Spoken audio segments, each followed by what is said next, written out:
자, 마이크 체크, 1, 2, 3. 아마도 잘 되는 것 같고. 자, 그러면 이제 마지막으로 한번 끝내볼까요? 내가 이거 영상을 제대로 올리기 위해서 20분 타이머를 맞춰놓기로 했습니다. 그래서 20분마다 한번 해보도록 할게요.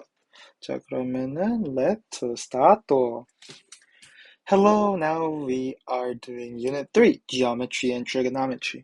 Compared to the other units, geometry and trigonometry requires heavy understanding of each concept and the application itself. So I will try to help you out with my best effort. And now let's get through this. The first thing we have is measurement and metric conversation. Units are extremely important in problems. Knowing what units are given and what units you need to answer in. Read the question. All right, I guess there's an extra explanation. Knowing how to convert between units properly and in higher dimensions. Not writing down a unit using increate unit can lose your marks. All right, this is simple. It's you guys have to answer in the right term by what the question is asking. So yeah, this is a chart you have to answer, but this is a chart you have to memorize. But this is not really difficult because if you think about it, this is pretty much common sense. Like if the question asks you how long or how far, obviously the measurement will be in length. However, this meter may not always be the case because it can be centimeter or millimeter. So just keep that in mind. And how heavy a object that relates to mass and the weight. So it's kilogram and so far. So you guys just have to read this through and memorize. This is instead like this part of the unit doesn't really require you to actually memorize this chart heavily, but I recommend you guys just read through this real quick and then always have it in your mind. Always keep in mind that you have to answer with the right unit, or else you guys can lose 1 mark, and that can be crucial for getting a high grade. Now let's see. The SL uses prefixes to indicate an increase or decrease in the size of unit. So, oh yeah, all right. These prefixes and their corresponding values are all given in the assessment. If a question asks for an answer in nanometer, you must know how to convert them. So this is what what we were mentioning about converting things here and what you need to answer in. So like, for instance, the question just gives you saying that I have 23 gigabytes. Let's say, for instance, we have 23 gigabyte. And now the question is asking, what would this be in terms of terabyte? So currently, we are assuming that because the unit is gigabyte, we have 23 multiplied by the 10 to the power of 9 gigabytes. Now, we want to convert this unit in terms of 10 to the power of 12 something something. So in this case, we're trying to find the value R. So what we do is, this is just simple algebra, so I know you guys can all figure this out, but in short term, this is the whole purpose of this unit. So R would be 23 multiplied 10 to the power of 9 over 10 to the power of 10 to the power of 12 over 10 to the power of 9. So this would be 23 multiplied by 10 to the power of minus 3, which is R multiplied by 0.023. So if we convert 23 gigabytes into terabyte, it would be 0.023 terabyte. So these are the expected unit conversions you guys are supposed to do. And sometimes I know IB doesn't really like to make trick questions like SAT where they intentionally try to make the question a little confusing so that you guys make a mistake. But normally always the unit is fixed, but there are rare cases when they want you to convert the unit. So you guys have to make sure that you read the questions carefully to understand what the question is asking for. Now, All right, before we go move on to so yeah, this is pretty much all of the things I explained. So to convert centimeter into kilometers, we multiply by 100 and then we divide by 100 and then divide by 1,000 again. You can also jump across multiple units, centimeter to kilometer. So what this is saying that I can just directly go this way by just multiplying 1, 2, 3, 4, 5, 6. Yeah. Notice that when converting from smaller unit to larger unit, we divide by the conversion factor. Larger unit to smaller unit, we multiply by the conversion factor. And then this is the most important thing in my opinion, is the concept of degree and radian. So degree is important because once like have you guys ever questioned why we write this small dot here? Yeah, this represents that it is degree the value is a degree value. And one fun thing is that 180 degree has the same value as 1 pi of a radian. Now radian is more closer to our number, like 1, 2, 3, 4, 5, 6. So 1 in our number in radian would be a different value in degree. So to convert these things, we have to understand this cycle of when we're multiplying from degree to radian, we have to multiply 180 degree over pi. And if we're converting radians to degree, we have to multiply pi over 180 degrees. This is very important throughout this whole unit as we get to start explaining the unit cycle. So please make sure. Let's look at the definition my friend gave about a radian. A radian equals an angle formed by an arc with the same length as the radian. So yes, this is a simple definition. And radians sometimes appears in questions, and in DP math, they are the main unit for angle. So you guys have to understand the concept of radian degree completely in order to actually succeed in the DP curriculum, because in the MIP curriculum, I'm sure radian and degree is not as well introduced, but in DP math, these numbers constantly appear again and again. So just a reminder that 180 degree is always pi, and a circle has 360 degrees, which is 2 pi 2 pi radian. All right, moving on, perimeters. So perimeter is a linear measurement, and perimeter measures the the linear length of the shape. So for instance, if it's a square, we have these simple equations that you guys can. Honestly, I believe this is pretty straightforward. I mean, we've all learned how to get the area of a circle, arc, triangle, rectangle, and especially a square.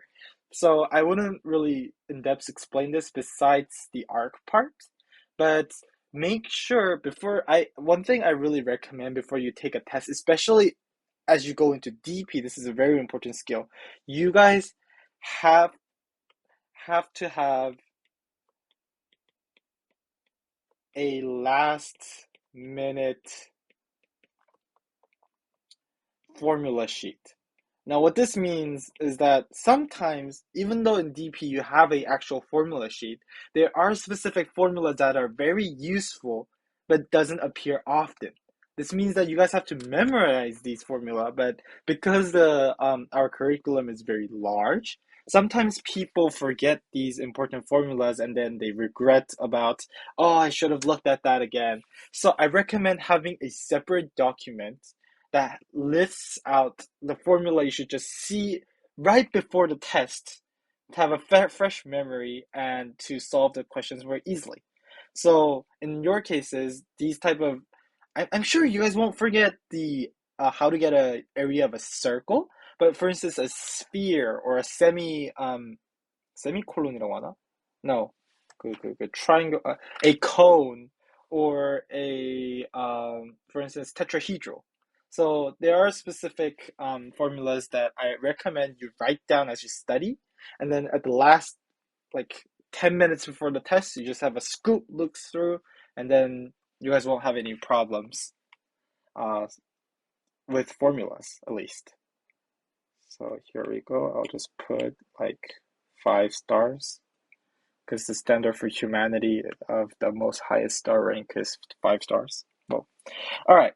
The only for the arc length, I don't know if you guys have ever learned this before, but the arc contains an angle. So we only want to get the length of this specific region of the circle. So the arc length is a fraction of the circumference. So the first thing we have to understand is the length of circumference, which is 2 pi r. And then here we multiply 360 over theta, where theta is the angle that we want to get. So this angle right here. Angle as a fraction of a circle, total angle. Yeah. So one thing to keep in note here is that sometimes these angles are not given in degrees, as I mentioned before. Sometimes they are in radian, where they don't have this circle there. You guys have to make sure if there's that degree sign of that small circle on top right there. If not, it means it's radians, which means that instead of using 360, we do 2 pi over the radian value. Normally we represent radian as r, but because we can get confused with radius here, I will call it alpha. So this, and like honestly, radian becomes very handy as you do these type of arc length calculation, because as you can just see, you can cancel out the 2 pi's together, and then that will be arc times r. So if you get the radian value of the angle, you can just multiply that with the radius, and then that will give you the arc length. All right, moving on.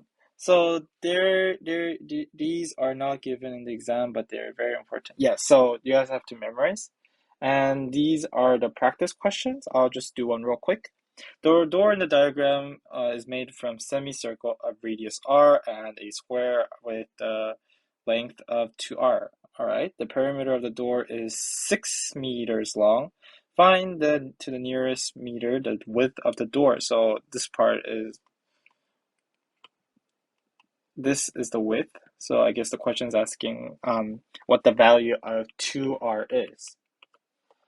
So it says that the perimeter is 6 meters, which means that this side is 2r and this side is again 2r. And here we have the length of the, I guess, arc, but it's more like a semicircle.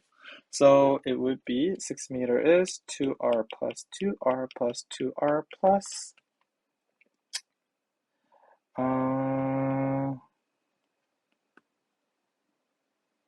it's two because the whole circle circumference is 2 pi r.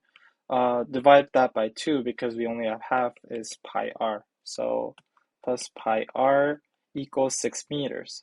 So if we take out r, that would be 2 plus 2 plus 2 plus pi, which is 6 plus pi, and I believe this is a calculator used question, so r would be 6 over 6 plus pi, which in this case, as the solution reads, it's about 0.65634, and multiply by 2 and you get the answer. Make sure you write the units. Sometimes sometimes the question doesn't specify which unit to use. It just says to, for instance, let's say we didn't have this meter here and the millimeter. In that case, you can just write the number itself and you'll get full marks. But in this question, they specified the meter and the millimeter, which means that we have to answer in terms of these units. All right, going to the next question. The first thing you have to know is you guys can ignore this. HA is a unit that we don't respect. It's literally a unit that we don't respect. So instead of considering HA, you guys can just do,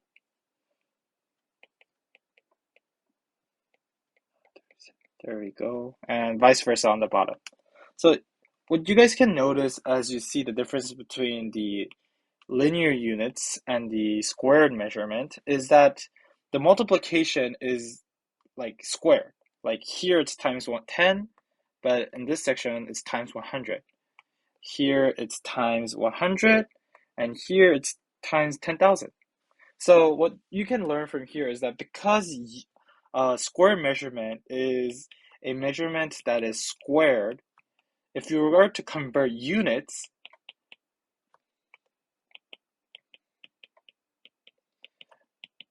the values squares together.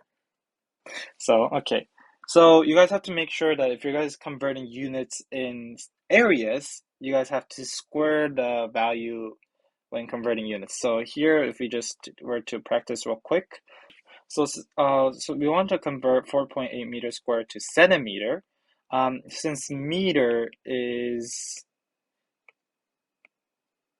wait, since centimeter is times 100 of meters, um, to convert meter squared into centimeter, we have to multiply the square of 100, which is 10,000. So 4.8 multiplied by 10,000 would be 48,000.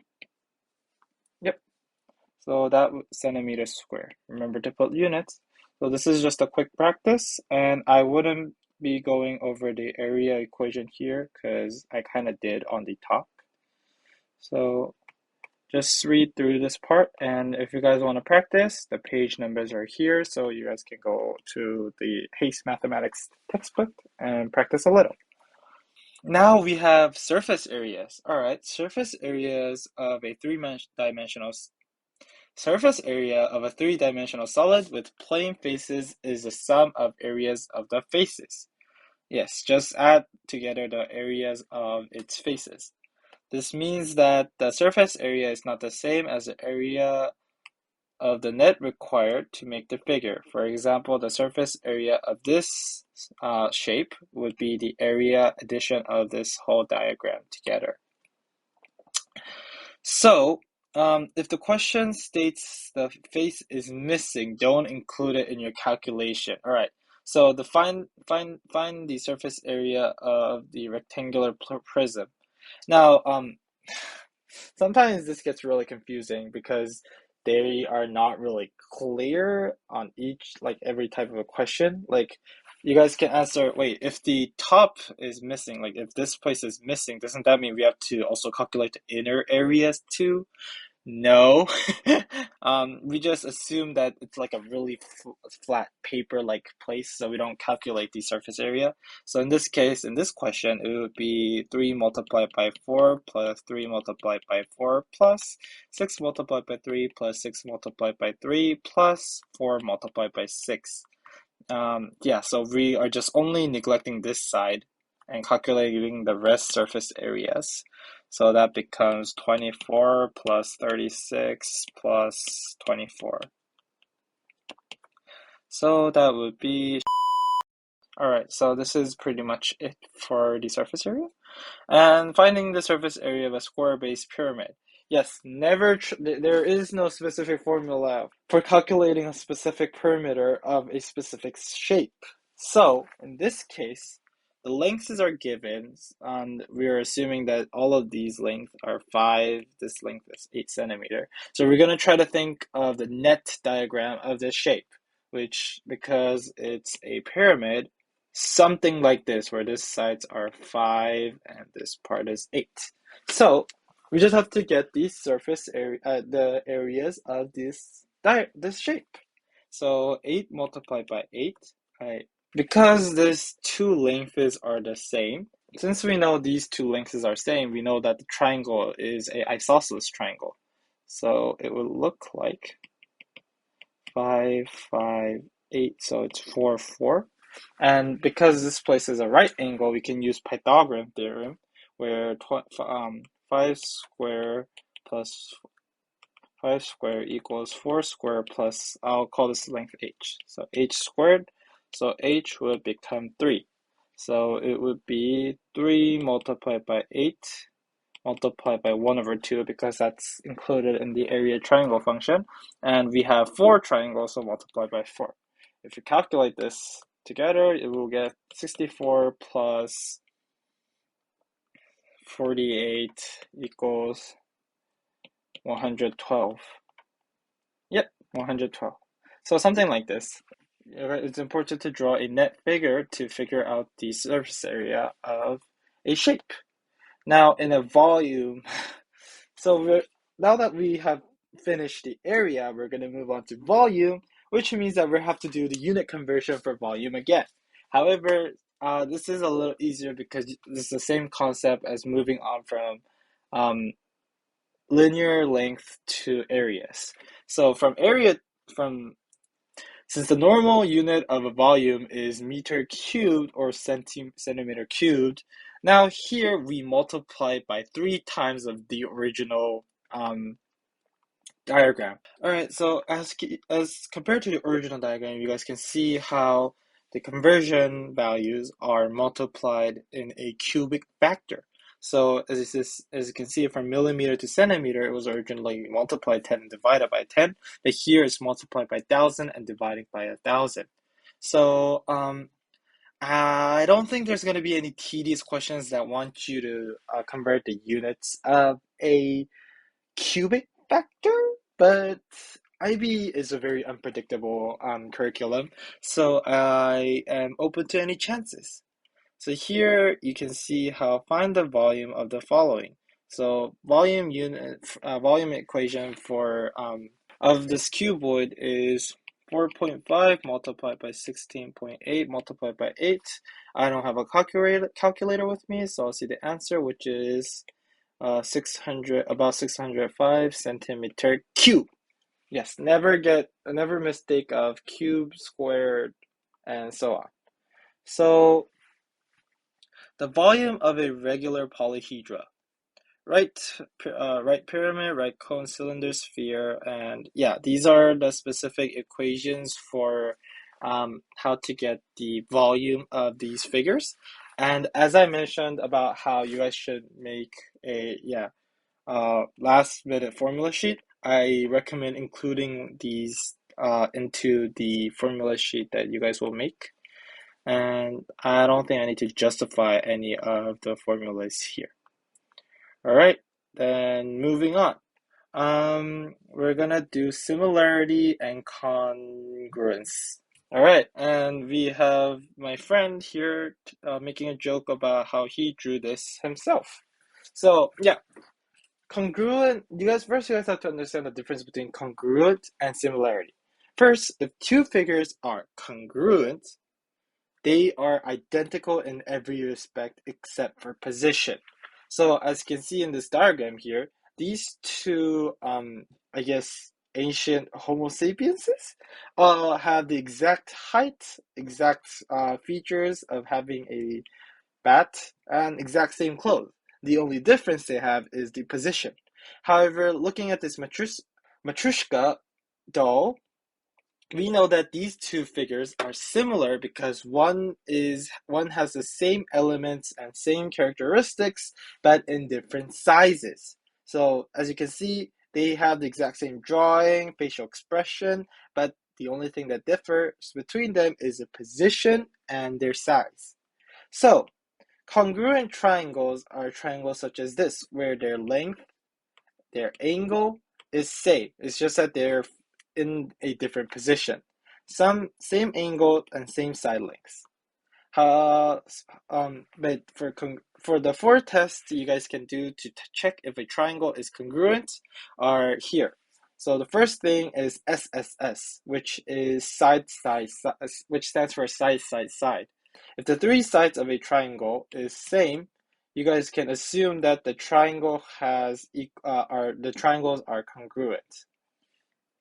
The second condition is that two sides and the included angle are equal. So the two sides here are equal, but in the same time, the angle in the middle of the two sides are equal. If this is the case, these two triangles are congruent.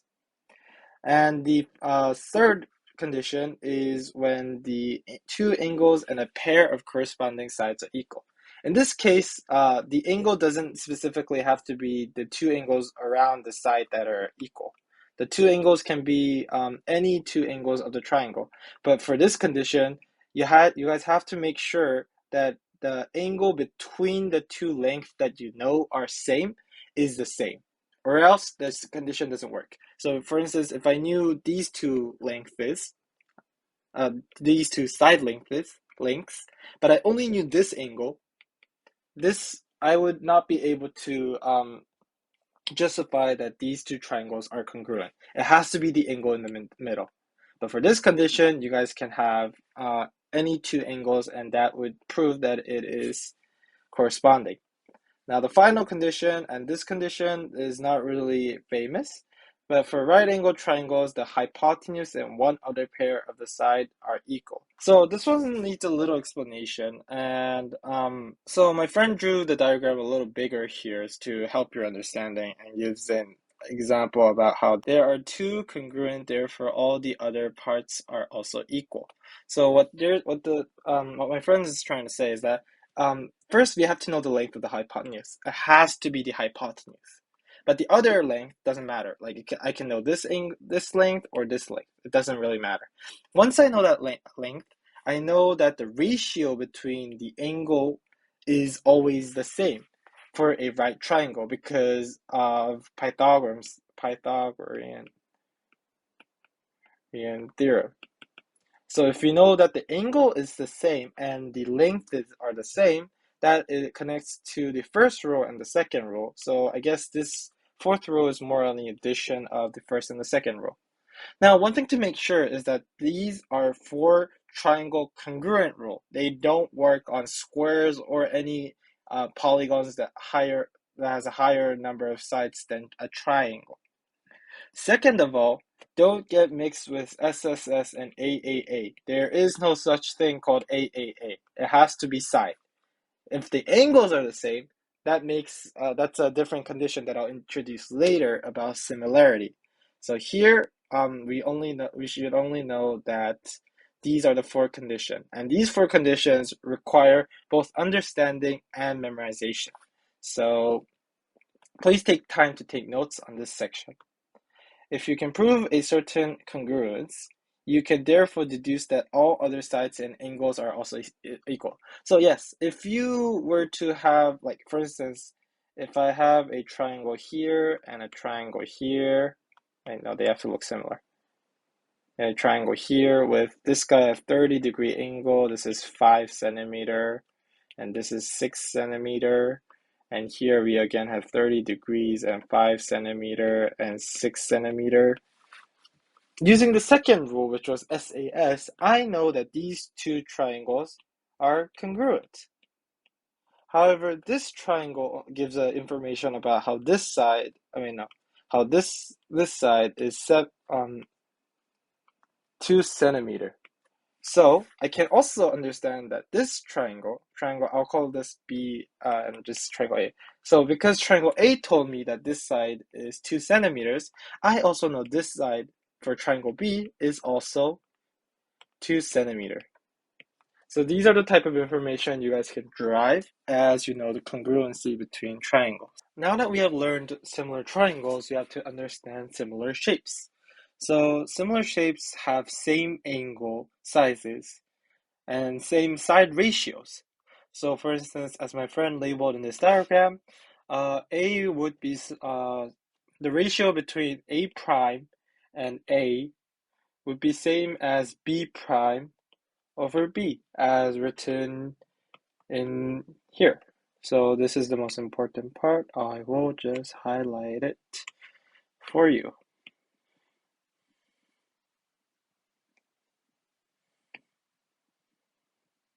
There we go. So yeah, this is basic concept of similarity. And the most important thing, in my opinion, is the fact that these angles, the corresponding angles, are always same. It's not about their ratio, but it's about the size of the angle. So these angles are always same.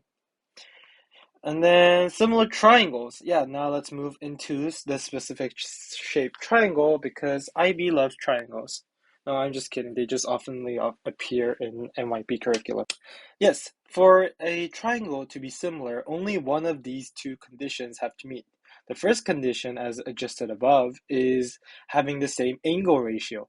So triangle, as you can see, these two angles are obviously the same because they share the angle. And we know triangle ABC is similar to triangle ADE because, as I said, they share the angle A, and the ratio between a parallel line, a straight line that goes through a parallel line is always the same. So angle B and D is the same, and angle C and E are same. So these triangles are similar, therefore. The other condition, as I also illustrated above, is about the ratio of their sides. So as you can see, A prime and A would have a same ratio as B prime over B. It doesn't matter if it's like A over A prime and B over B prime. This would give you the same results of ratio.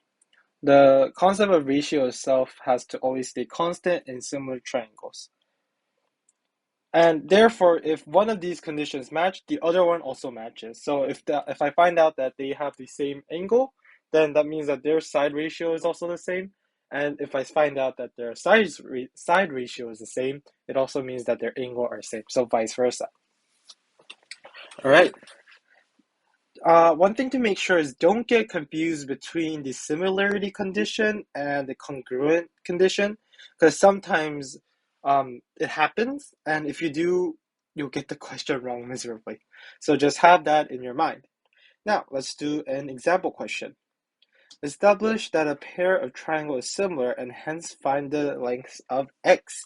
So first of all, we know that these, I guess, like when there's a question about similar triangle, normally in IB MYP level, they don't really make it difficult to see. Like you can clearly see which triangles are parallel. But especially in this case, we know I'll just label it with alphabets because that makes our lives way easier for me to explain. And we can see that triangle ABC is parallel to triangle ADE because this is the same as the diagram illustrated here, but just to explain again, the two triangles share the length 8, the angle A together, so we know that these angles are same. In the same time, we know B and D and C and E also have the same value for their angle because they're just straight lines going through the same parallel line. So we know that now that we know that triangle ABC and AD is similar, how do we get the lengths of x? Well, that's simple because we know that the ratio between these sizes are always equal. So 15 over 24 would also be same as x over 12 plus x. So this is simple algebra. It would be 20x equals 15x plus 180, and that means 9x equals 180, so x equals 20. Am I right? Yes. So this is how you solve the question, and the annotations made by my friend can also elaborately explains on this question, so make sure of that. Let's look at the star notes. Triangle similarity is very common and comes up very commonly in problems. To find certain side lengths and angles, you should always look out for them. Yes, so if you have like a shape question and then suddenly you know there's triangles, but you don't know the way to solve the question, try to look for similarity triangles because 1 out of 10 cases, it's a similar triangles that you couldn't spot. So just memorize these conditions and understand the concept, and you guys will be fine in the geometry questions asking for triangles. Now, we are moving into isometric transformations. First of all, you have to understand the definition of transformation. Well, transformation is changing the size, shape, orientation, position of an object. We can interpret these transformations mathematically. Then let's look at the definition of the languages that I just used. The only form of transitions you should be familiar with are translation, rotation, reflections, and enlargement. And the definitions are listed here, but I'll just read it out for you. Translation is where every point moves a fixed distance in a given direction. Rotation, where we turn object at a point. Reflection or mirror images are just reflected by some axis that they will give you. Enlargement and reduction is where the objects are transformed into a larger or smaller objects of the shape. Now here's a friendly diagram that pretty much illustrates all of the different changes, but don't worry, as we do practice question, I will illustrate them more clearly. So translation. The movement of points in MYP only need to know translations through X and Y directions. So here, this diagram looks very complicated, but if I illustrate what's happening, it will be very easy. So this diagram just shows how this object, this point P, has been moved by a factor of H and K to go to this position of P prime. So it has translated H units horizontally, K units vertically. I'm just going to highlight this part because I went through a question that asks you to illustrate the translation. In this case, you guys have two ways. You can say it has been translated by a factor of this vector, which is this way of notating it. But you can also illustrate it this way, where you just illustrate down the units and say it has been translated H units horizontally, K units vertically. Make sure you don't get mixed up with horizontally and vertically. And if the question asks you to tell me what transformation has P been through, like point P been through, then you can answer by saying that point P has been translated by vector scale of H comma K. Yeah, this is a notation to explain that it's a vector, and vector concept comes out in 12th grade, but you guys can use this because I believe memorizing this part, this short sentence would be better than listing out like this. But who knows? Like, it's your choice. Both of them gives you full mark, so just memorize one of these ways. Let's see. Triangle OAB with vertex 0, 0, 0, 2, 3, and -1, 2 is translated by a factor of 3, 2. Find the image vertex and illustrate object and image. Now, I don't think eAssessment gives you questions that ask you to show the direct translation like this Haese Mathematics textbook problems, but it's better to practice with the textbooks before you actually answer the eAssessment questions, so I believe you guys should try this out too. Now I'll guide you through it. So first we have 0, 0, 2, 3. I'll just call this place 2, 3, and then -1, 2. It's about, actually this is a very annoying diagram. -1, 2, that's about here. And then now we have this original. So this is the original position of the triangle. So I'll label you OAB. Yeah, triangle OAB. But now that it says that it has been translated by a factor of 2, 3, each point has been moved by this factor. So 1, 2, 1, 2, 3. Oh wait, shoot. You know what? I'll just label it more so that we don't get confused. So this is 3, this is 2, and I don't know, 1, 2, 3. Is that better? Yeah, that's better. And that's -1, -2. Yep. So the factor is 3, 2. So 1, 2, 3, 1, 1, 2. I know the ratio is weird, but just understand because I don't have a grid background here. And then, yep, so this guy would move 1, 2, 3, and then 1,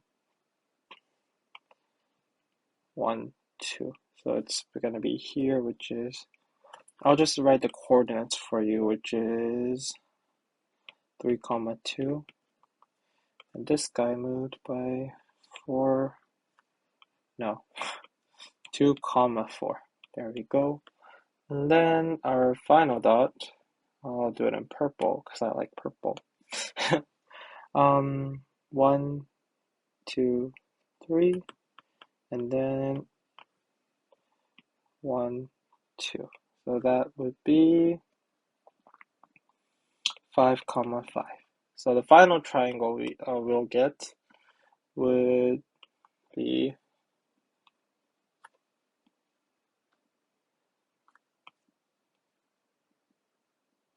this triangle. There we go. So that's the translation it will go through. So it changed from this triangle to that triangle. I know it looks like it's also been enlarged, but that's due to my trouble of making diagram. So this solution, I think, explains better. So we just imagine that each point moves by this much factor, and then we just connect the lines together later. So that's the whole concept of translation. Now we'll be moving into reflections. The reflection of a point across a mirror line. So in reflection, you always have to have a mirror line or an axis. So the distance from the point and the mirror line should be equal from both objects and the image. Now what this means is that if you have a mirror in front of you, like just imagine the real life mirror, often the objects are always the same distance from you to the mirror. So this length is always the same. Just like that mirror in this diagram, this length between the mirrored image is always same towards the mirror line. So that's the concept. And now let's try, no, before we try a practice question, the mirror line, like any other line, has an equation. In the MYP, you should focus on a reflection across 4 lines. So normally, the question asks you to reflect between the x-axis, y-axis, y equals x, and occasionally y equals minus x, though I have never seen an example. All right, this M notation is not really important. Yes, this M just means the mirror line, so you guys don't have to care. But normally, questions asks you to get the point reflection of these specific axes. So let's try a practice question. Oh, so what my friend means by this red line saying that M notation, the question won't ask you saying that, won't ask you in this format of what is the reflection of mx, my, and source of that. Like, it will directly give you in the context saying that what is the reflection of this point towards x-axis or y-axis or y equals x. It will directly state which line you guys are using as the mirror line, so don't worry. So now, when you're solving these mirror image questions, I really recommend you guys just create a diagram instead of just assuming the answer. I know some skilled / intelligent students can just right away know what the mirror point is. Like I would know that this would be 3 comma -1, this would be -3 comma 1 and stuff like that. But because it's the eAssessment and eAssessment tends to give more time than needed to solve each question, unlike DP, I recommend you guys specifically draw these diagrams, at least in your head or something, to like reduce the chance of making a mistake, because even robots make mistakes. So I'll call this point 3 comma 1, and the first answer I will answer in blue. So because we're reflecting towards the x-axis, the distance between this point and the x-axis is 1. So I am going to go another 1 direction below the x-axis. So this point would be 3 comma -1. All right. And then what we have will be a translation between the y-axis, which I'll do in green. So just coloring in green. And so now the distance between the point and the y-axis is exactly 1, 2, three unit difference.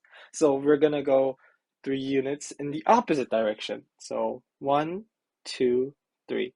So the point would be -3, comma 1. So this is generally how you do it. Now the tricky part is the distance between the mirror line between y equals x-axis. And here we go. We have a y equals x-axis, and we want to reflect it towards the y equals x-axis. And like as you guys can see right now, it is pretty tricky. Now there is a easy way, which is literally flipping these two values. So the value would be 1, comma 3.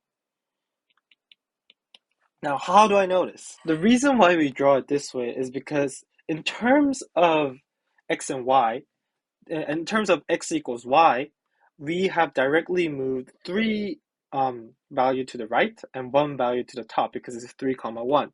However, because we want to do it the other way around, we assume that the y value goes three times up, and then you move by one. We move in towards the x direction by 1 unit. So if this is confusing, there's this diagram that my friend posted, which easily justifies like how you guys can use reflections. But as my friend wrote below, instead of memorizing this directly, try to think of it visually as well. So I know as you guys prepare exams, especially because you guys are not only taking the math exam and also doing sciences and history, which require a lot of memorization. I don't recommend memorizing this thing directly because it's not really needed. Like you guys can clearly understand what's going on. The only difference that y equals minus x diagram has is that the symbols are reversed. So it would become minus 1, comma minus 3. I'll put it about here.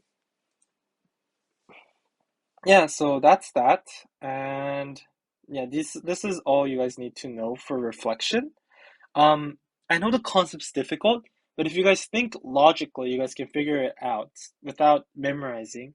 So I wouldn't give you any more advice here. But if you guys are really stuck with, especially the translation between y equals x, you guys can also also get the length by using the Pythagorean theorem. So like here, you guys can think this as a right triangle, and then you guys will understand the distance here. So then you guys can translate exactly the same distance that with creating a Pythagorean with creating a right angle triangle again. So this is the tip of doing reflection, and now we'll be moving into rotations. So now we move into rotations. Well, rotations, first you have to know, like, I believe rotation is the most difficult transformation question out of the whole four thing we're gonna do. So rotation is literally rotating a point by some angle about a center of rotation point. Now, so the one thing to make sure is that there's always a standard. And for rotation, the standard is the center of rotation. Normally, the center of rotation is 0, 0. I believe in MYP, it's always 0, 0. So let's see. Yep. In MYP, the center of rotation is the origin, and you will focus on 3 rotations. Yes, so it's always 0, 0. Actually, I wouldn't take my word for it saying that it's always 0, 0 because it's the IB and it's pretty unpredictable. But in my opinion, that's all you guys get.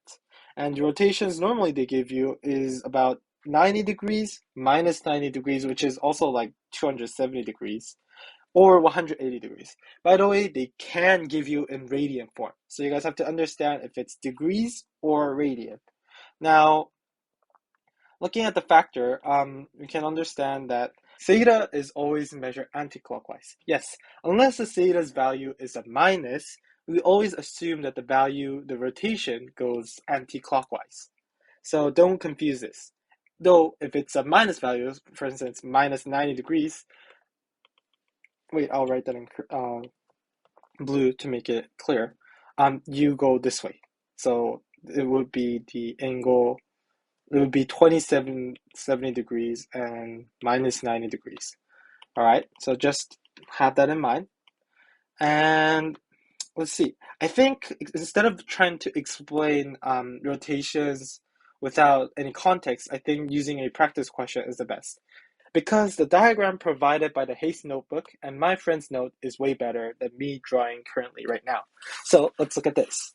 We're trying to find the image of a point 3, comma 1 under, again, you guys don't need to know the notation R90. This does not mean that you guys have to understand like, oh, in the eAssessment, they're going to make us memorize statements like MX, MY, or R90, R minus 90. No. You guys don't need to memorize that. Don't worry. So in rotation, we want to rotate this point 3, comma 1 by 90 degrees. And as you can see, my friend easily just did a rotation mark and then stated it's minus 1, comma 3. Now, the method he used was using this graph again. Like these graphs are not there to memorize, it's to visualize and understand. So if there's a rotation between like 90 degrees, you can assume that obviously if it's 90 degrees, the quadrant would change. So there's going to be a change in at least one of the symbols. Like one would become a negative value out of x and y. And then you guys can understand that the value of x and the y coordinate changes because 90 degrees, we're assuming that we're moving this point this much. Now, how do we know if the x coordinate and the y coordinate flips? Well, that's by using the triangle again. So the reason why we learned like triangles before we learned these type of translations and transformation is because triangles are constantly used. So because we're gonna assume there's this blue triangle. Now, what we want to do is we're going to create the same triangle here because that would mean a 90 degrees translation, as you can see here, 90 degrees. So you're moving that triangle exactly 90 degrees and finding the point together. That's how you visualize conceptually of rotation. So like instead of drawing a circle, which is pretty difficult to figure out, you guys can just think, oh, I am going to imagine this point is a triangle, and I'm going to try to move that triangle 90 degrees by visualizing it. Because it's 90 degrees, it's a little more easier. So like we know this length is 3 and this length is 1. So we're going to go 3 and we're going to go 3 and then 1. So that would be minus 1, comma 3. And it's the same for 180 degrees, 270 degrees, and 360 degrees, which is practically the same point. So this is pretty much what you guys should understand for rotation. So one thing to make sure before we move on to dilation, the first thing you guys to understand is that you should not confuse reflection and rotation. Like reflection, as you can see, are mirroring the triangles, like here. Like we're creating an equivalent triangle based on the mirror line. However, for the rotation, we are moving this triangle by a factor of the degree they want you to move by, like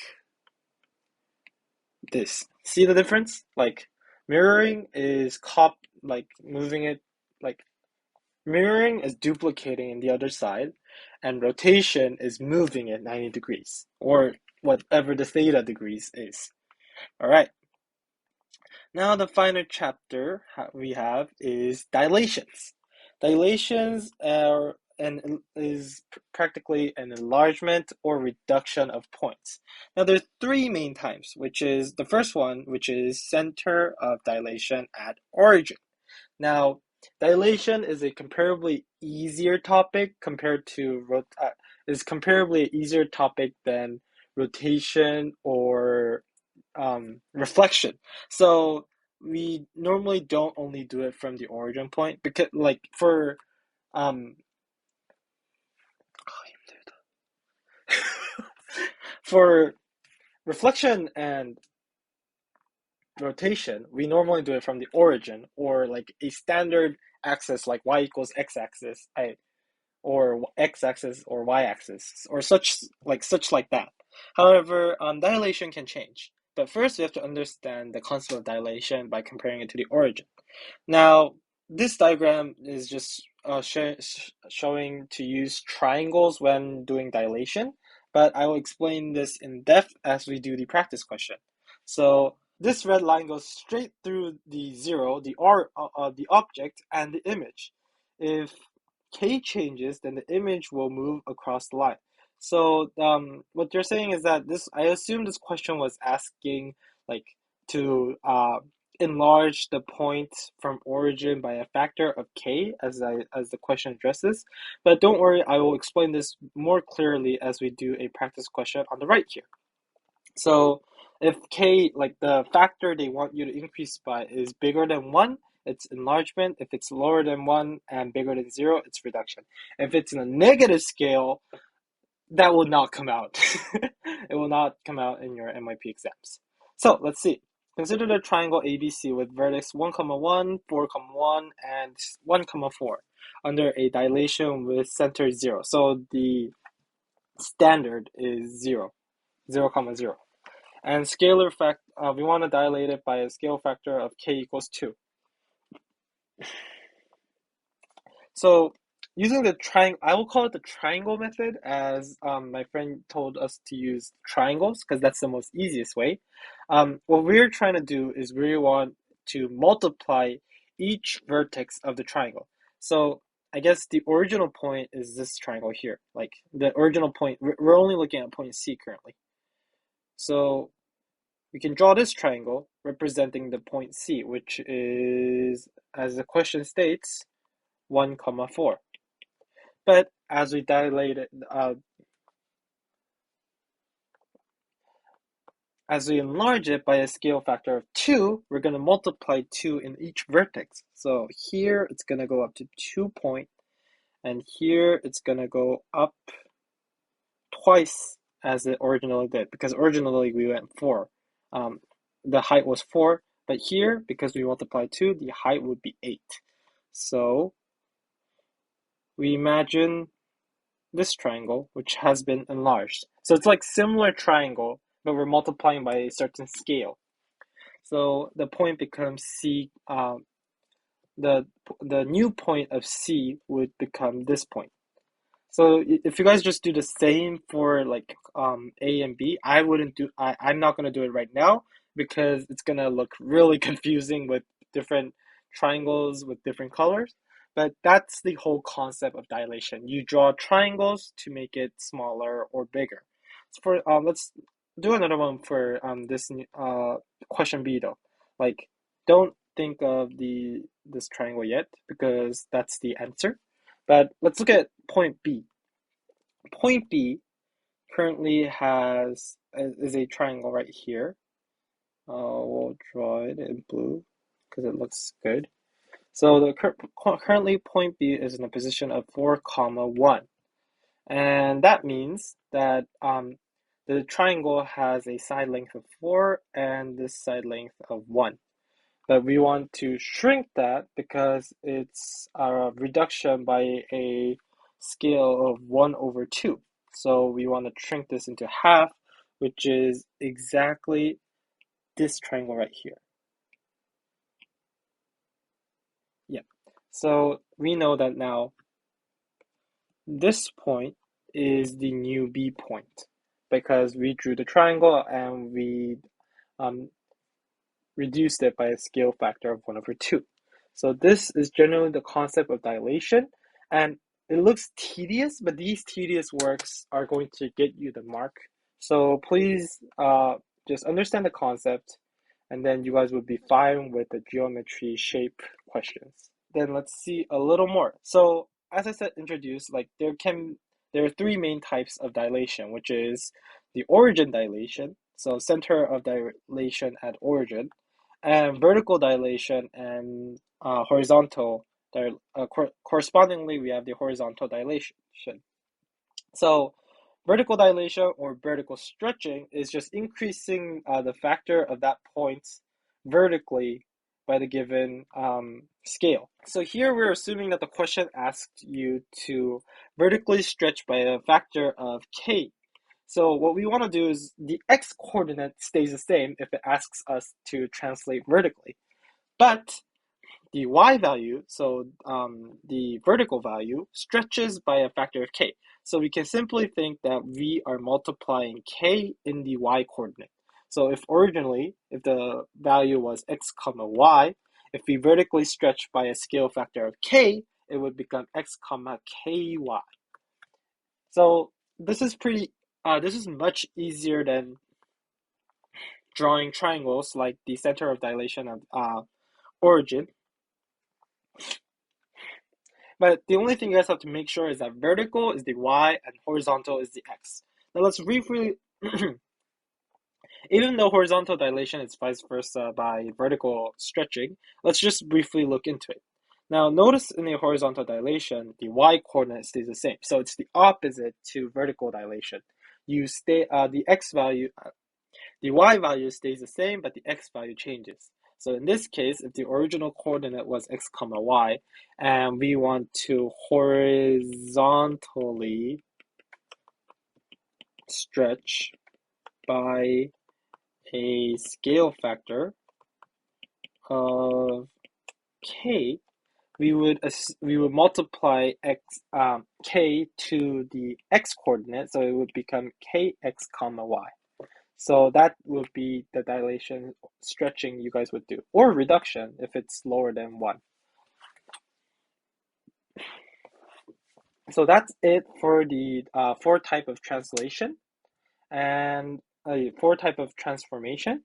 And just make sure you guys understand rotation and mirror rotation and reflection clearly, because that is the most I believe the important part in this unit. Enlargement, so the dilation and translation is pretty self-explanatory. Like you guys can understand, you guys been doing this through your whole curriculum, so I don't think we need to point out anything. But that's it for the four type of transformation. Now we will be moving into trigonometry ratios. All right, now we'll be moving on to trigonometry. Now, trigonometry is, in my opinion, the most difficult and annoying topic in the course of IB throughout the whole curriculum from MYP to DP. This this thing never gets easy.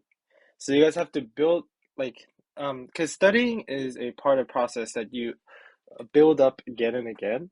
It's very important you set the stepping stones very in a very concrete way so that you don't trip over as you stack your knowledge throughout beyond MYP. So I'll try to explain it as clear as possible and we will get through this together. Now the first thing you have to understand is the three different concepts that come out, which is sine, cosine, and tangent. Now, first rule you have to memorize is that these ratio can only be used in a right triangle. It is very important that you note that this is a right triangle, not any triangle. There is no sine ratio here. Just yeah, there is no sine ratio in a random triangle. It has to be a right triangle. Now, sine theta by definition is opposite over hypotenuse. So as you can see in the diagram, it's opposite over hypotenuse. And cosine is hypotenuse over adjacent. Now, and tangent is opposite over adjacent. So, is there an easy way to memorize this? Yes. And are you expected to memorize this? Yes.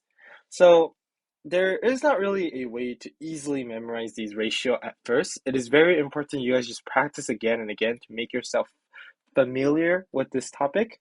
But the most easy way, or the most convenient way to memorize, especially when it gets confusing, is drawing in triangles. So because cosine starts with a c, I like to imagine the c's right here. So it's starting from hypotenuse over adjacent.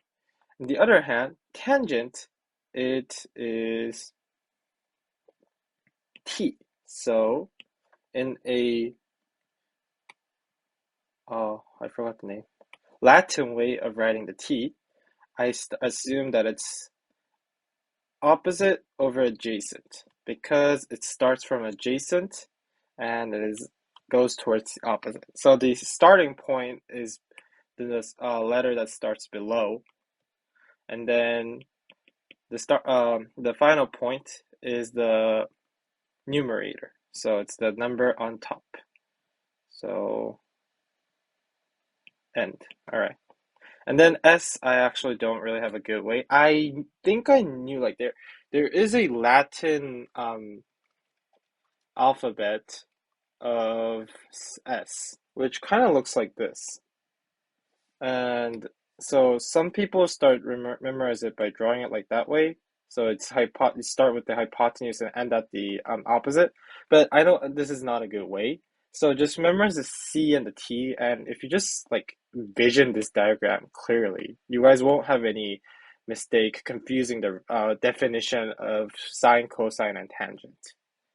Now, what is so important about these ratios? Before I move on to the inverse trigonometry, I would first try out a practice problem.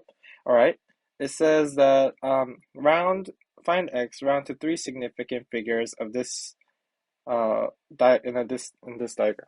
So one thing to first always do is that if we want to use the ratio, we don't want the triangle to look like this. Normally, we want the triangle to look like this, the theta angles on the left, right. So I am going to rotate this triangle, and of course, as you practice these type of trigonometry question, you'll get to envision these things throughout, like inside your head. You don't really need to draw them out. So I'm going to rotate the triangle this way so that it matches the format of the triangle here, because that's the most easiest way to get it, unless like it gets pretty confusing. Now, looking at based on the theta, because we know the hypotenuse and we want to know the opposite, we are probably going to use sine.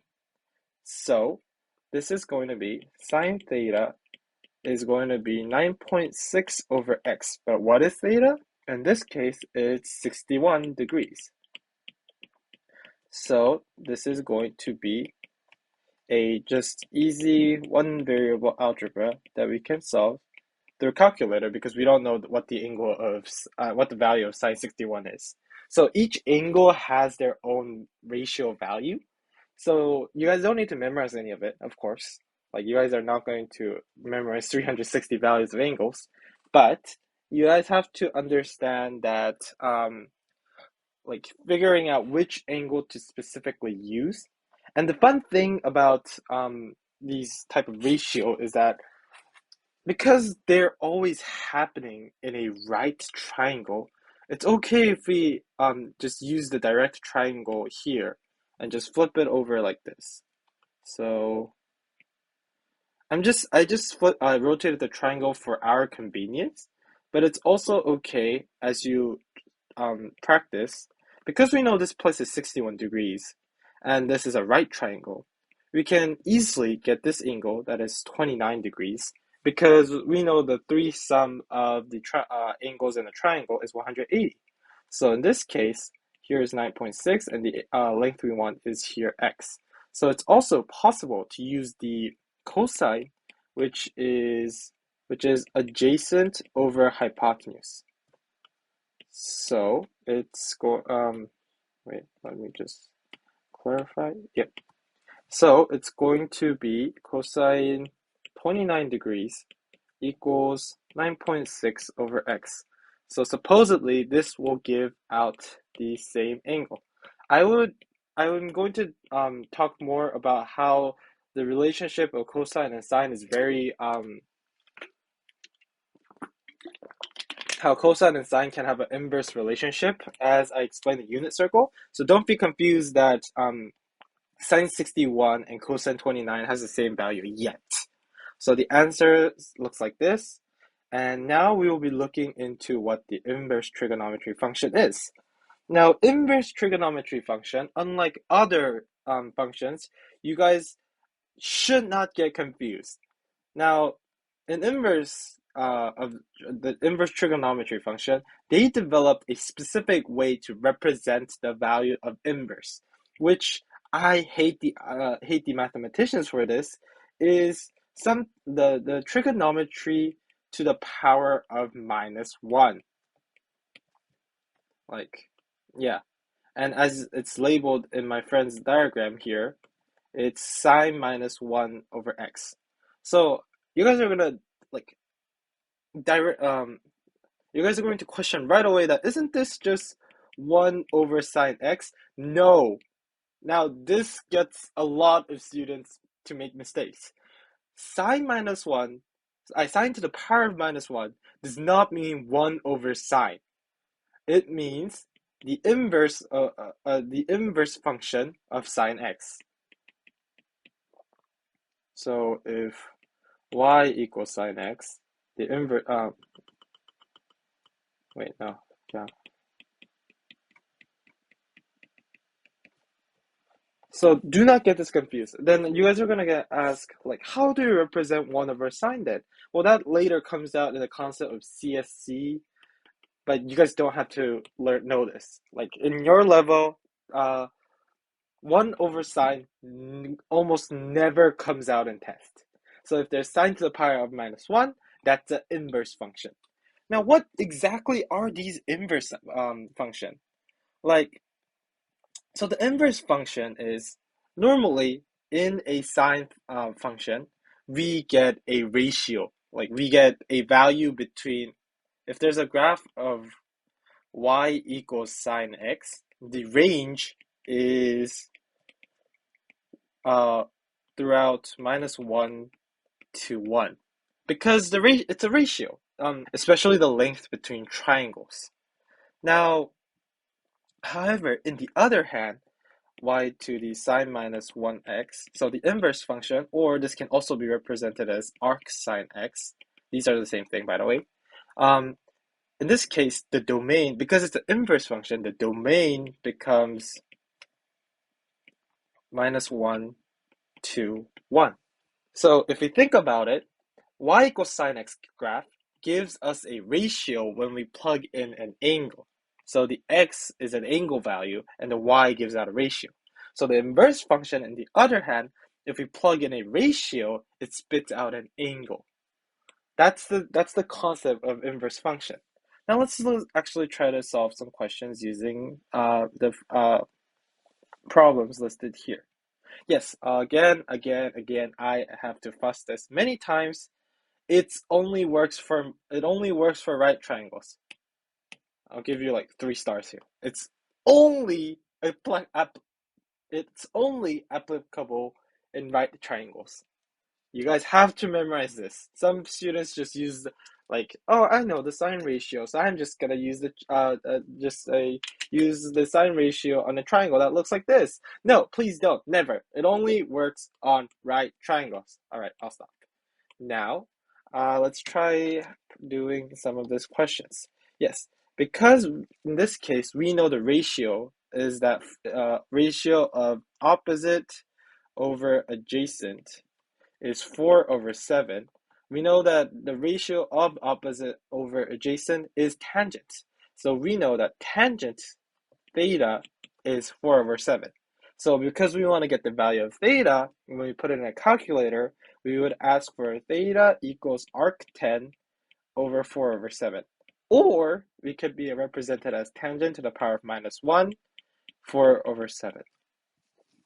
So one thing to only make sure is that,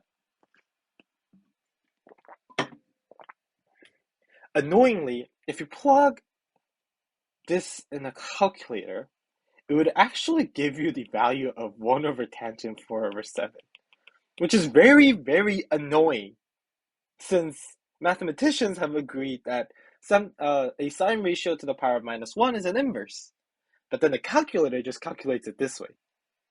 So it is if the especially as you do your eAssessment, you guys will probably have a inside Desmos calculator, and there is the function arctangent, arcsine, and arccosine there.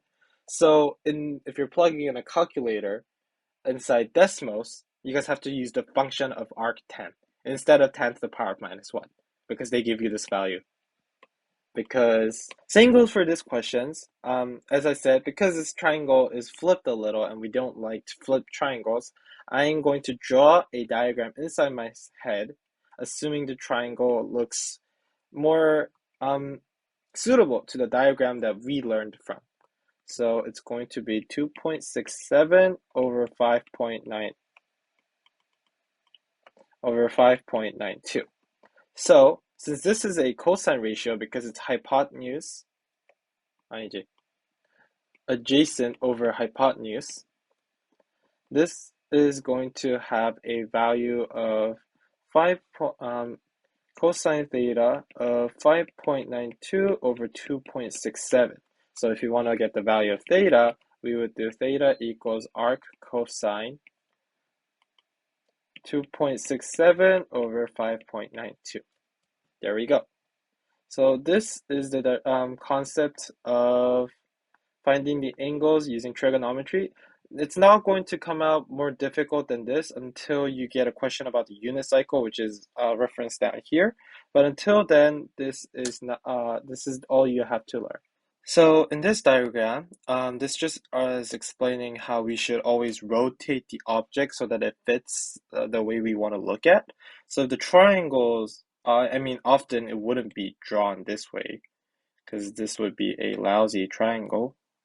If it's drawn this way and the angle's given this way, and we know, let's say this length is 6.7 and this place is x. Because we want to use the angle theta here, we want to rotate this triangle so that it fits more of the standard way we see the triangle. So in this way. So it's very important you guys don't get confused between the angle that you're given and the actual angle that you're trying to look. Like there's a clear difference between that. And normally if it's a triangle that looks like this, you guys won't have any problem, but sometimes they give you a wacky triangle like this, where like this angle is 43 degrees and this place is 57. No, 47. 47. So you see the angle difference is not as like significant. So you guys have to understand which angle you're specifically using to use the ratio of sine, cosine, tangent. So that's all for trigonometry.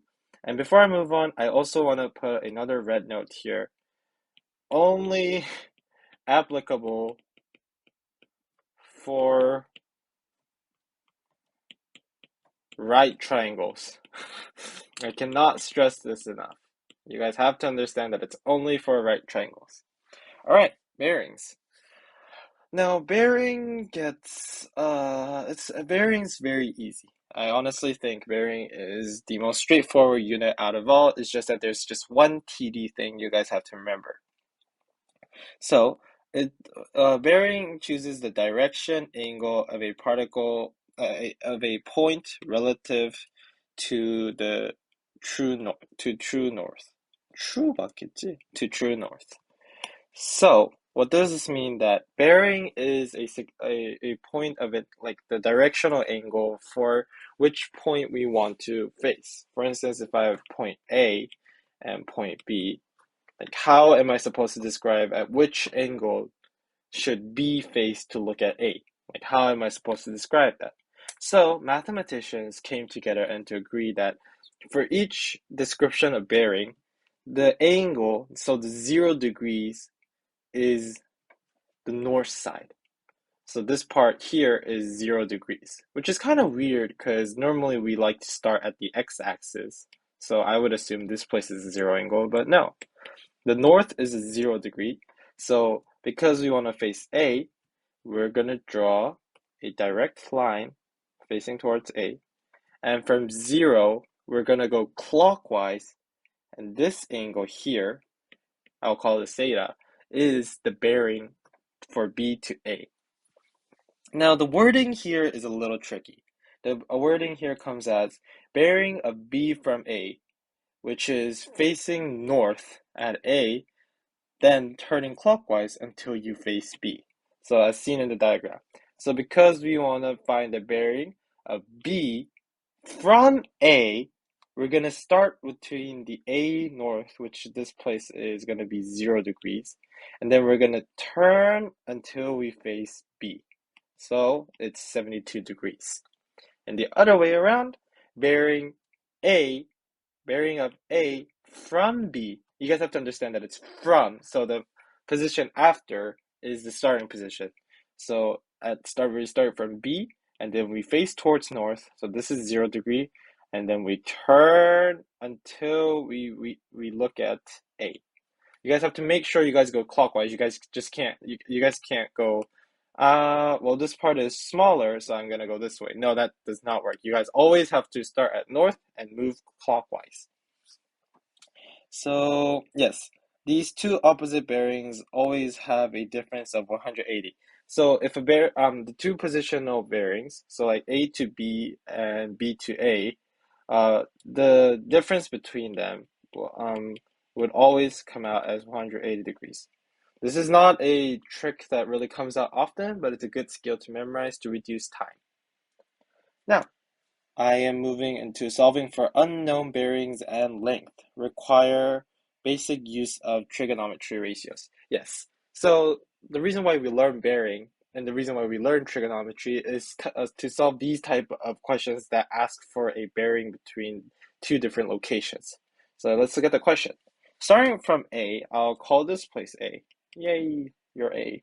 A motorbike travels 7 kilometers east to B. So because we're going towards east, we're going towards right of 7 kilometers. Then 3 kilometers to south. So to B. So this place is now B. And then 3 kilometers 3 kilometers south. That would be C. Now we want to find the bearing from C to A. Bearing of C from A. So because we're starting from A, we're going to assume the North Pole here. And then we want to get the angle. We want to get the angle here. Right here. So we want this angle right here labeled in. Actually, I'll label it in a different color to make it look better. Let's do orange. So we want this angle of orange, theta. And how do we get that? Well, we know because from A to B, we traveled east. This part here is 90 degrees, which means that we only need the angle here of the triangle. But you see, because ABC forms a triangle, we can use trigonometry ratio. So what we're looking at is, because as I told you before in the as I explained trigonometry, it's better to flip the triangle in a more easier way to see. So 3 and 7, and this is the angle we want to get. As I said before, and the notes say here, remember the angle of elevation and angle of depression to understand the specific angle we want to get. So this is the diagram here, and because I want to get the value of theta here, because we know the adjacent and the opposite, we can use the tangent ratio. So tangent theta would be 7 over 3. So theta would be arctan 7 over 3, which we need a calculator, and the value would be 23.2-ish. So make sure in a bearing question, just getting the angle is not the end. You guys have to get the specific bearing of C from A. So we have to add 90 degrees here. 23.2 plus 90 is 113 plus 2 degrees. So, yes, the bearing from A to C would be 113.2, so it's about 113 degrees. So these are the type of questions you get. And for some difficult ones, it also asks you how far east. So this is asking about the distance. Now let's try to solve this question here. A rally driver travels on a bearing of 145 degrees for 28.5 kilometers. How far east of the starting position is the rally driver? All right, this is a more special question, and this is the only type of question that Desmos tends to give. I've never seen a question like this in the test paper, but it's good for practice, so I'll try it out anyways. So because it told us the bearing, we're gonna assume this dot is the starting position. And I'm gonna draw a line from north, and the angle is 145. So I assume about this place? Yeah. So it will look like something like this. And yes, this person has traveled up to here. So this length is going to be 28.5 kilometers. Now it's asking how much we traveled east. So we are assuming to look at this in a triangular perspective that would look something like this. All right, the diagram's a little off. Something like this. Now, because we only want the distance of going east, I'm just gonna erase this so that I have actual space to. We only need the distance of this much. So this is the distance we need, the value of x. Now, how do we get the value of x? Well, of course, we use trigonometry ratios and bearing. Because this black angle right here is 145, we know the degree inside of the triangle. So the degree here is 145 minus 90 degrees, which is 55. So we know this is a triangle. Again, looking in a more appealing way, the triangle would look something like this. Again, you guys have to make sure you guys do not get confused of which angle you guys know and which side you guys understand. So because we know this side looks like a C, we're using a cosine ratio. So cosine 55 degrees is hypotenuse adjacent over hypotenuse, so 28.5 over x. So x equals 28.5 multiplied by cosine 55 degrees, which gives a value of 16.3. So that's the value we want to get. All right, as you can see, I have the same explanation as the solution of the problem. All right. Now we have the final boss. Honestly, this is the final boss of the chapter, which is unit circles. Damn. All right. I'll try to explain this in the most easiest way possible because this is a unit again introduced in DPA. But let's see. Unit circle. A circle with radian 1, which connects circles to triangles. Understanding the unit circle makes understanding sine, cosine, tangent so much easier. All right. In MYP, all you really need to know that cosine theta equals A. So what this is trying to explain is that we're going to draw a circle in the XY plane, like the diagram next to me. Oh, that's an ugly oval. We want a circle. That's a little better. Now, we are going to assume the radius of this circle is 1 because normally we use this explains the ratio. And then because we have, for each value, we have the x coordinate and the y coordinate here, right? The fun thing is that x coordinate of a unit circle is always cosine value, and then we're going to assume this angle is theta. So for each x value, for each x value is a cosine value, and each y value is a sine value. Now, how does this work? This can be very confusing, but if you think about it, this itself is a unit circle of this is itself makes a triangle of a hypotenuse of 1.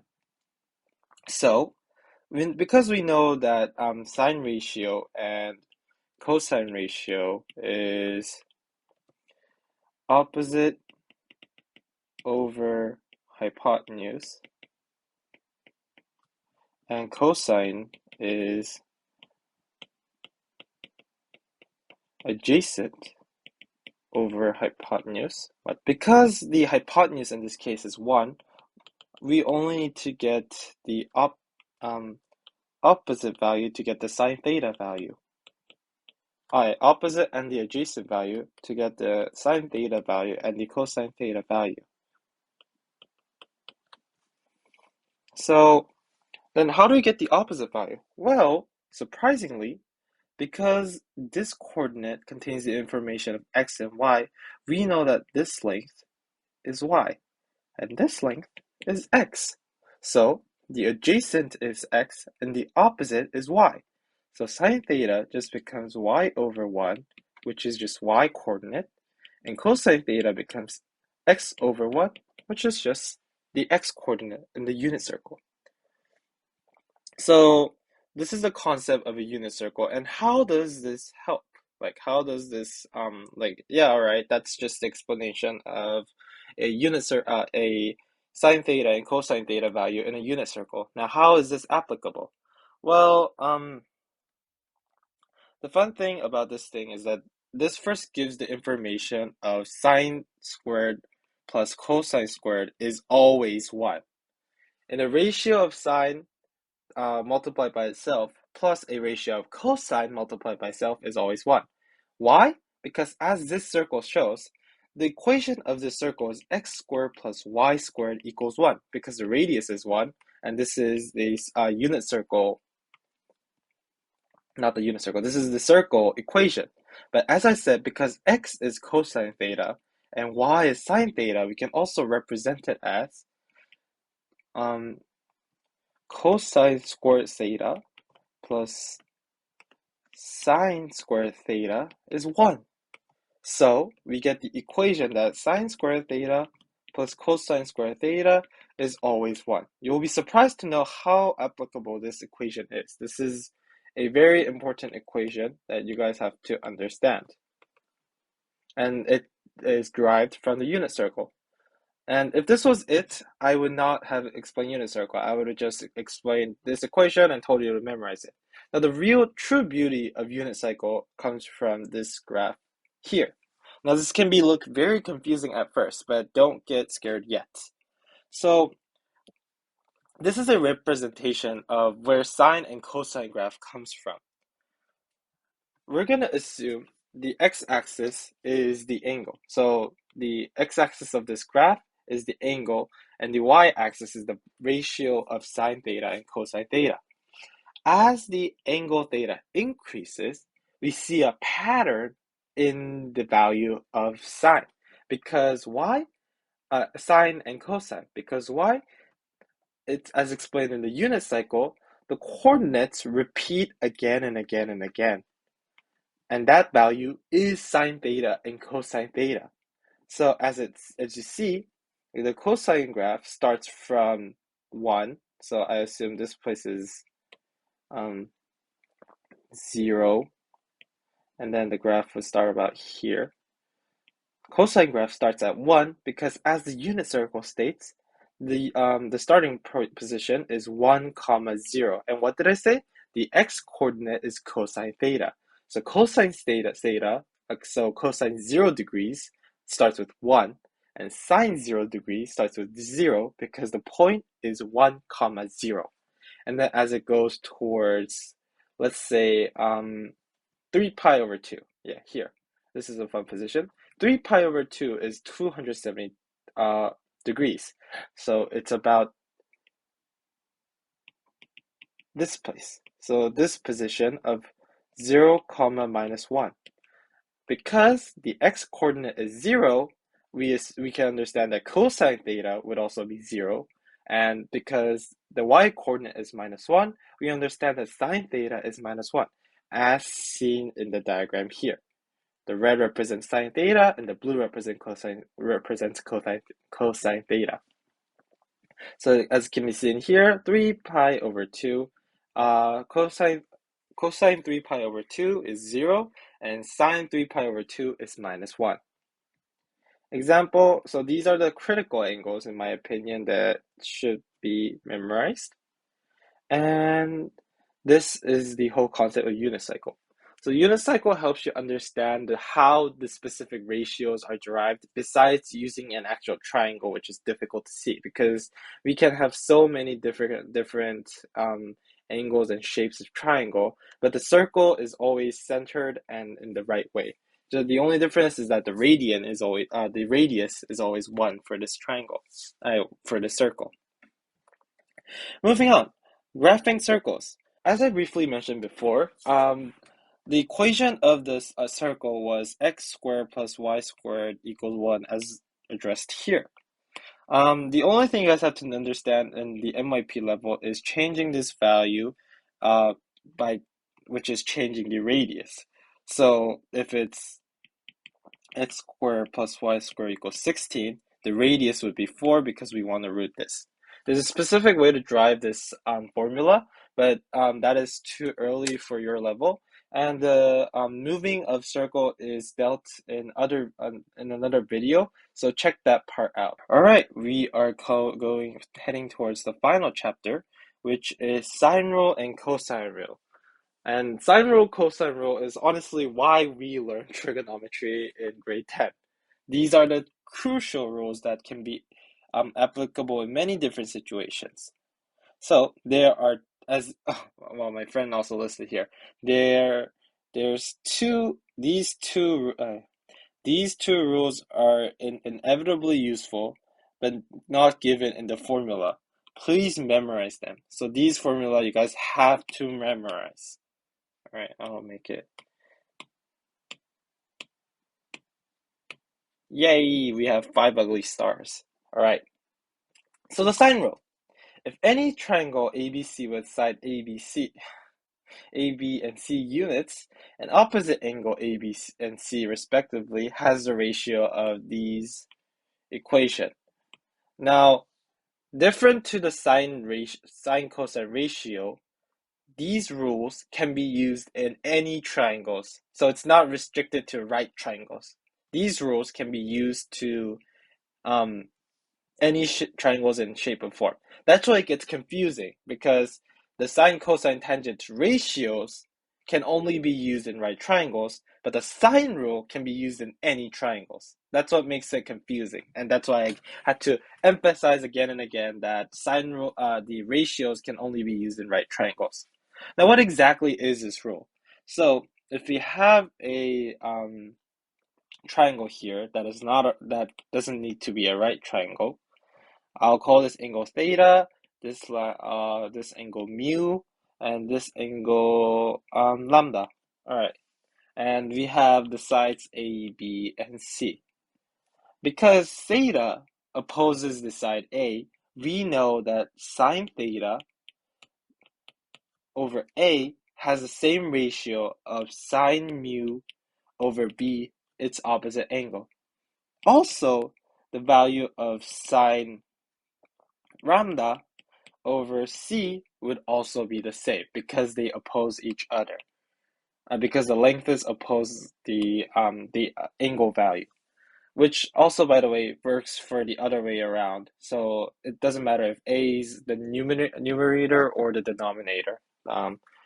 So this is a ratio question that is very easy to answer, and if you know this rule, it would be very easy to solve the questions. So if we're given two sides and one corresponding angle, or two angles and one corresponding side, we can use the sine rule to calculate the other side and angle. As an example, we have this question.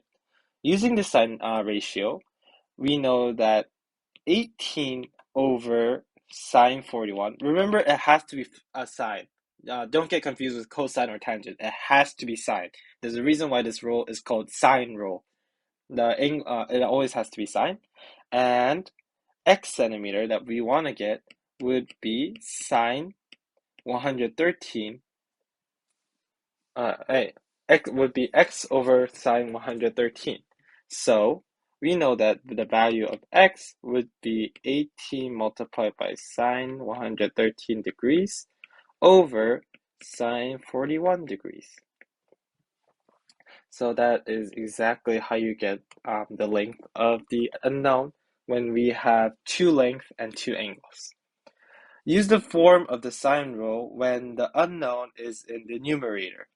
Make it so much easier. Yes, it's better to put the unknown in the numerator side. So if this was a question that we were figuring out the angle, I would have put the sine theta as a numerator and put the length below. All right, so that's just the sine rule, and it's a very useful skill, so please memorize. And the ambiguous case happens sometimes when solving for angle with sine rule.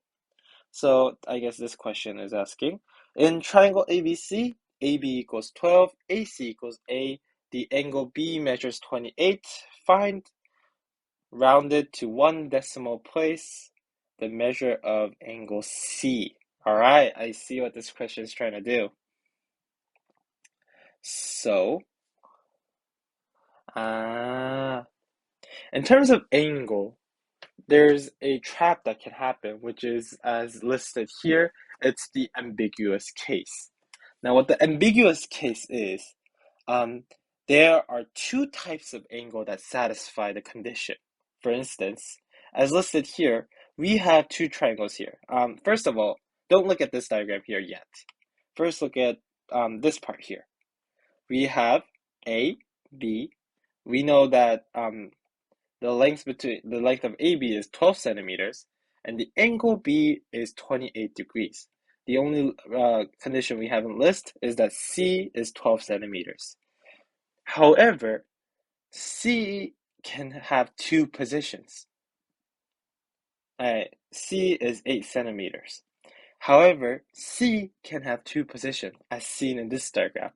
A position where the angle has 135.2 degrees and 44.8 degrees. Both of them have 8 centimeter difference. So both of them is a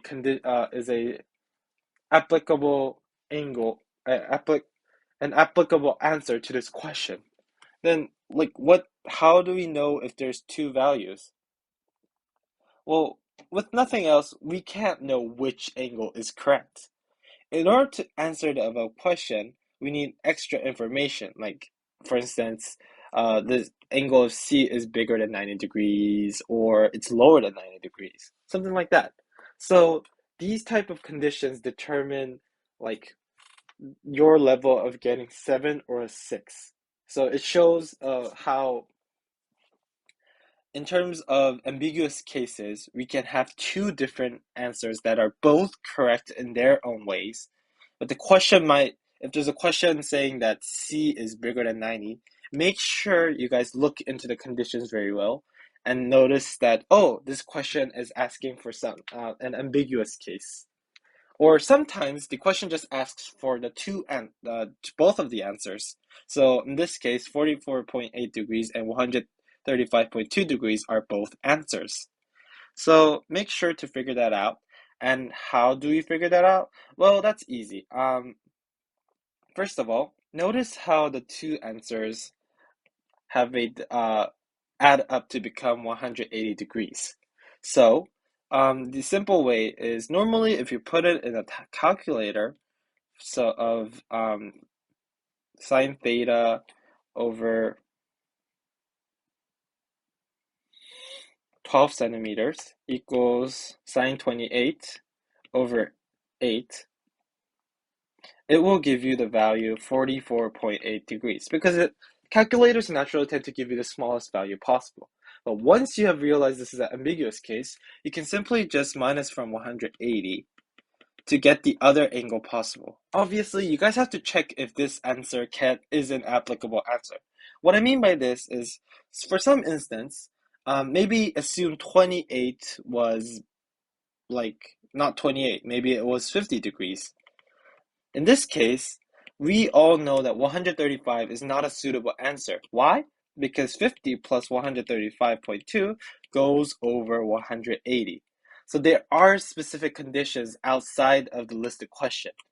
Remember, we can't go over 180 degrees because this shape is still a triangle. So just determine the conditions the question is asking for to determine the right answers in an ambiguous case. All right. Finally, we have the cosine rule, which, in my opinion, is it's more important than the sine rule. So, cosine rule looks very confusing. I know. At first sight, this can look very difficult, but I assure you, it's not. So, what the cosine rule states is that for each side, we are allowed to determine the squared of the value by using this equation. So for instance, if I knew the value of BC and the angle A, I would be able to determine the length of A. How? Well, the cosine rule states that the length A squared equals length B squared plus C squared minus 2 multiplied by BC multiply cosine A. So the adjacent angle. Not adjacent, opposite angle. So this is generally the rule, and it's applicable for any situation. That's why it's written 3 times. There's a cosine rule for A, there's a cosine rule for the side B, and there's also a cosine rule for side C. And just by manipulating this equation, we also get a equation for the value of cosine, which is A squared minus B squared minus minus B squared minus C squared equals minus 2 multiplied by BC multiplied by cosine A. I'm just doing algebraic manipulation here. So I'm moving the two sides over, and then I'm going to divide the whole thing by minus 2BC, which will make it cosine A equals 2BC over B squared plus C squared minus A squared. So we get another angle. We get how to determine the angle value when we are just given the side lengths. So with 3 side lengths, we would be able to determine the cosine ratio of a specific side. Just memorizing the formula for one side plus angle should be enough, though. Like, you guys don't need to memorize whole sets of this 6 equations. But for instance, when you learn cosine rule, it's very important that cosine rule tends to have a specific cosine rule tends to not come into your mind as often as you think. Like, you guys can memorize this equation very thoroughly, but applying in your test is a different story. So I recommend, if you're solving questions and suddenly you face a triangle problem that is very difficult and you have no idea how to solve it, I recommend first trying out try finding a similar triangle, because normally it's hard to miss. I mean, it's easy to miss a similar triangle and get the question, make the question very difficult. But if you still think there is no similar triangle and it's still difficult, try to think of the cosine rule, and maybe that will give you a more hint on how to solve the question. All right, if we are given 2 sides and on the angle between, or if we know all 3 sides, we can use the cosine rule. So remember this condition, and you'll be okay to apply the cosine rule. I am warning you again that memorizing equation doesn't mean that you can use that equation in tests. It's important you actually practice some questions and you also is able to remember this equation during tests. So if you suddenly face a wall, make sure is this a situation where we can apply a cosine rule? Like you make that thought process happen. All right, let's see the red notes. It's really important to master these rules. Yes, the sine rule and cosine rule. Try a lot of practice problem. Again, we have to emphasize this part because memorizing rules and applying is a different story. Look at the given side length and angle and think, what rule can I apply here? So yeah, just understand like these different situations of what uh just understand what I can do to apply. Just understand the situations where I can apply the rules. So obviously, if you want to get the angle here, I would use the sine rule because we know the adjacent angle and length, and we also know the opposite of the length. Here, because we have the three sides, as the formula driven from here, we understand that we can get the x value using the cosine rule. And the most obvious case that often come out as you solve the practice equation is when you have two angles, two length and the angle in the middle. So using this, we can get the value of x. So trigonometry is a very difficult unit when it's first introduced. However, as you practice and practice, trigonometry becomes the most familiar unit possible. Familiar unit. So make sure you guys study again and again and do a lot of practice questions so that you guys can succeed in the test. I wish you all the luck and I will see you on the next episode. Thank you.